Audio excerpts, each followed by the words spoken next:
Саламатсыздар ма, достар? Бүгін 22 қыркүйек 2018 жыл Отофронт гипермаркеті қала күніне арнап өз тұтынушыларына арнап лотерея ұйымдастырған және тегін сыйлықтар таратты. Бұл күнді көптен бері күттік.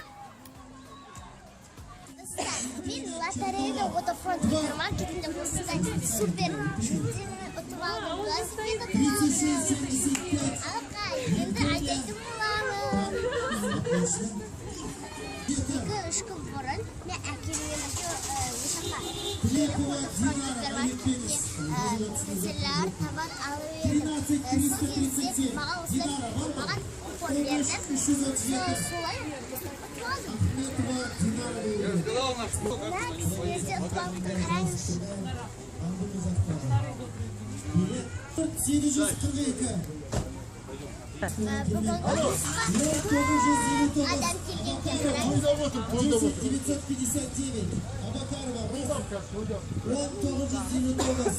Абакарова. Міне бүгінгі біздің Отофронтта болып жатқан лотерея ойынымызда Жансұлу қызымыз велосипед ұтып алды. Құттықтаймын Жансұлу.